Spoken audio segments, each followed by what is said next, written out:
All right, I'm going to be honest with you guys. There has not been a lot of tension in these playoffs. It's been way too many blowouts. And that takes away from playoff basketball. This is where you need these guys to play at a high level. And the higher you climb, the more intense these playoff games are supposed to be.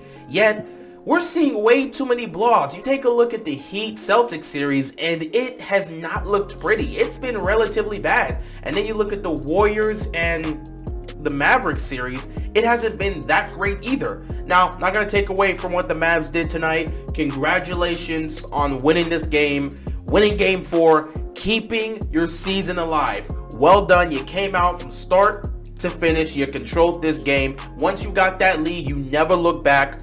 Well done to you guys. You keep your season alive. Best of luck in game 5, because if you can win in game 5 and bring it back to game 6, who knows? Maybe you might be able to pull off this comeback. I don't know. But despite that, in terms of just tension in the playoffs, it's been lacking because there's way too many blowouts. Even tonight, despite the fact that Dallas keeps their season alive, they were blowing these guys out. They were up by as many as 29 points. 29! They controlled the game, pretty much all of it. For most of this game, they took control, and Golden State just didn't seem like they had to fight. Well, their starters didn't look like they had to fight, because the only time there was some level of tension in this game was when it got to the fourth quarter. Well, that and the fact that heading into the second half, they had to deal with the delay because the roof was leaking. Clearly, there was some tension on the roof that caused it to be leaking. So that was the most tension we've had up until that point. And then you get to the fourth quarter, and it's just like starters aren't really doing anything for the Warriors. It's not really cutting into this lead that much. They're down by 20 plus, so it's like, just put in our bench players. And then they put in the bench, and the bench plays more inspired basketball than the starters did tonight. The bench almost pulled off a comeback. With about 3 minutes left to go, all of a sudden, the Warriors bench players, they cut it to 8 points. 8 points! They were down by 20 plus, and these guys come out there, they take over in the fourth quarter, and they cut it to 8. All of a sudden, we have a game. And next thing you know, Curry comes in and Wiggins comes in, and they're like, let's see if we can really try to get this. And then once some of the starters came in, the Mavericks took over, and it was just a wrap after that. So we had a little bit of attention here, but for the most part, it wasn't really that type of highly intense playoff game. It's sad that some of these games are really just turning into three-point contests. The team that just shoots better from 3 is most likely gonna win. It matters about three-point shooting percentage and then the volumes of threes you're shooting. Because if you're shooting a lot of threes and you're making them at a high rate, you're most likely gonna win the game. It's turning into three-point contests, and it's unfortunate because it's like if you have a bad shooting night where you're just missing open shots from the three-point line, you're gonna lose the game. Whereas if another team's just hot from 3, they're probably going to win that game. And that's how it was for the Mavericks. Mavericks were hot from 3. Warriors were not, so the Warriors lost, and that's why they were down 29. I'm just waiting, bro. I don't even know about the NBA Finals. Whoever's going to be in the finals, I just don't know if we're going to get an interesting series. All throughout the playoffs, it's been a problem, First round, the only series that was entertaining for the most part was the Timberwolves and the Grizzlies. That was the only series that was really interesting for the most part in terms of just some level of tension, because the Timberwolves really could have won that series. Other than that, there was nothing else in the first round. I mean, Nuggets got taken care of in 5. Hawks got taken care of in 5. The Raptors got taken care of in 6, though that was more of a choke performance. That really should have been done in 5. And then you look at the Nets and Celtics series, and it was it was somewhat competitive, but the fact that it ended in a sweep made that series look bad because the Celtics just dominated them. Like, it wasn't even close. They didn't even seem like they were on their level. Brooklyn got dominated that badly, and KD for 3 to 4 games did not show up. Same for Kyrie. Kyrie balled out in game 1, disappeared for the rest of the series. It's just not good. Then you get to the second round, and you had an amazing series. The Celtics and the Bucks, an amazing series. Went straight to 7 games, bro. It came down to the wire. Some of those games literally came down to the wire. Game 3 came down to the wire. Al Horford was this close to getting that layup. It just, time ran out before that layup fully went in.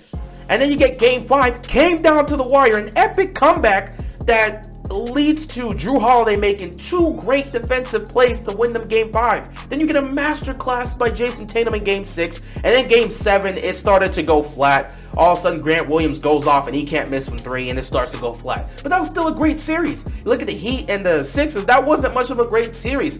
Heat pretty much took care of business. They stumbled a bit, which made it look like, oh, this could be an interesting series, because everyone's like, Embiid's back, all of a sudden the series is tied, and Harden has a beautiful Game 4, and everyone's like, if Harden can play like that, we might see this go to a 7-game series. But then in Game 5, Miami embarrassed these dudes, and in Game 6, they imposed their will, so it was like, not much tension there.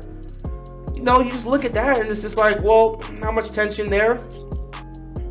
Oh yeah, in the first round, also Milwaukee dominated Chicago, so it was also not a great series there. And then you look at the second round, like I said, we only had 1 good series there. You look at the other series for the Heat and the Sixers, that wasn't good. Then you look on the other side, the Suns and the Mavericks, they go to 7 games, which looks like it was entertaining, but it was blowouts. I mean, the home team was just dominating in that series. When Dallas went home, they were dominating. When Phoenix was at home, they were dominating. The only game that was crazy was Game 7, because all of a sudden, the Suns that were supposed to be dominating in that game, because they've been dominating at home all series, they end up coming out so bad. It's not even flat. They didn't show up. They got embarrassed. Luka and that crew embarrassed them. They choked in Game 7, and that's how the Mavericks got to the conference finals. And then you look at the series between the Warriors and the Grizzlies. That could have been a great series, but Ja got injured. So it kind of took the wind out of it. Once Ja was gone, it was like it was over. You knew Golden State was going to the conference finals the minute Ja was done.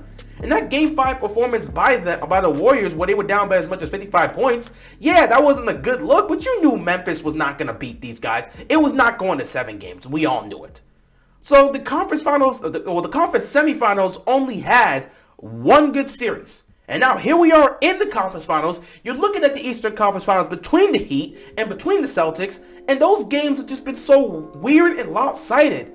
You know, it looks like the Celtics are doing their thing. They're up by 8 in the first half, and then Miami goes on a crazy 22-2 run. They dominate these dudes. All of a sudden, it pretty much turns into a blowout. The Celtics make it a little bit better, but nah, Miami wins that one overall. They just imposed their will and started to blow these guys out. Then you get to Game 2, and the Celtics completely massacred the Heat. Absolute blowout. Game 3, Miami comes out and absolutely massacres the Celtics. Blow these guys out. Now, granted, there was some tension there because the Celtics put off a comeback, but again, in that situation, it's like Jimmy Butler, their best player, was out in the second half. So, does that comeback happen if Jimmy Butler's on the court? One can make the argument it doesn't. So, you know, it's just, that was okay, you know, as it got down to the wire. There was definitely some tension, I like that, but it was a blowout for most of that game. And then you get to Game 4, and the Celtics destroyed the Heat again. So it's another blowout. And it's just like blowout after blowout after blowout after blowout. That's basically what these playoffs have been. And it's rough, man. It's rough.